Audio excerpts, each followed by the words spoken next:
Hello，上集講到我點樣靠 Illustrator 翻身，今日同你講我點樣拎到一個設計嘅獎項啦，同埋點樣解救到我嘅人生咯。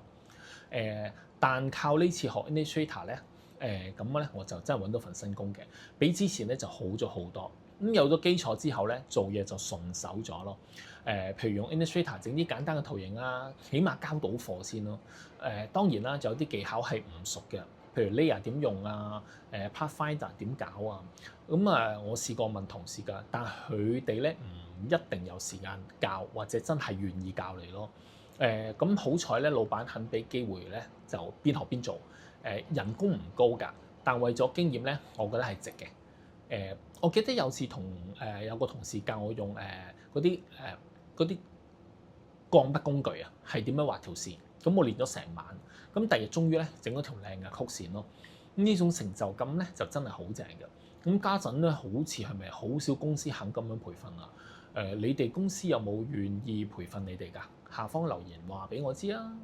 喺設計行業20幾年啦，我最驕傲嘅咧喺2014年咧，憑住一本老港之味嘅書咧，攞咗呢個 Jagome World Cookbook Awards 嘅最佳廚藝歷史圖書嘅世界冠軍。咁呢本書咧係代表香港同200多個國家去競爭嘅。最終咧都力壓群雄啦。覺得25年嘅努力終於都有回報啦。我唔想炫耀啦。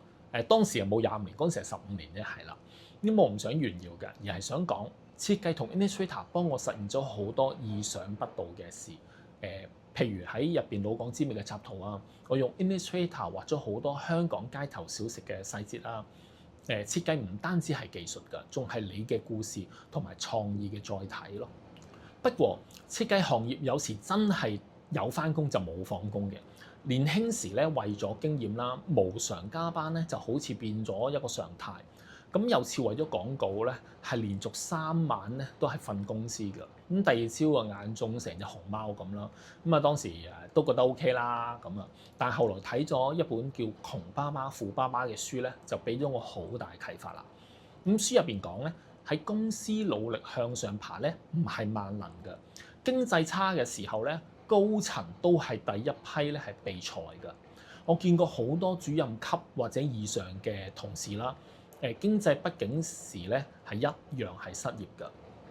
有一句外國係創業家説嘅話，我記到而家㗎。佢就係講：你可以愛上你嘅工作，但唔好愛上你個公司，因為你唔知公司幾時唔再愛你㗎。咁呢句話咧係令到我開始就揾呢個被動收入，例如喺 eBay 同 Amazon 賣嘢啦，甚至第二次創業。設計喺副業同創業上邊咧係幫咗我好多㗎。例如整呢個包裝設計啦、網站啦，真係慳咗好多呢個出去揾人幫手做設計嘅費用㗎。朋友初創嘅時候咧都揾我做設計㗎。咁我仲因為咁樣咧識咗唔同領域嘅人咯。例如市場推廣啊、飲食業嘅朋友啊，開咗人脈嘅大門咯。你可能會覺得學設計只係設計師嘅事，但唔係㗎。我見過市場部啦、銷售嘅同事啦，用 Illustrator 整靚咗啲簡報啦，客戶即刻覺得專業咗。咁小學老師即係其中一個學員係小學老師嚟㗎，佢都用嚟整佢嘅教材。佢話可以令到學生更加投入。交到圖文並茂嘅出品咧，無論你做咩行業咧，都係會加分㗎。譬如我有個學員，佢本身係文員嚟㗎，學咗 Illustrator 咧就幫公司整海報，結果佢個老闆咧仲加咗佢新貼。設計係一技傍身，世界通行㗎。唔單止幫你職場嘅生存，仲可以開創更多嘅可能性。睇到呢度，想學 Illustrator，我送你4堂免費嘅 Illustrator 嘅線上體驗課程啦。等你試下我嘅教學方式點樣教法，唔使驚學唔識㗎。我明白你嘅痛點啊，例如忙到冇時間學啦。我用咗碎片化嘅教學方式，課程咧仲可以無限咁重溫㗎，幾忙都學得到。你即刻喺職場多咗個必殺技，可能就係你翻身嘅第一步啦。description 咧係有連結㗎，即刻點入去試下。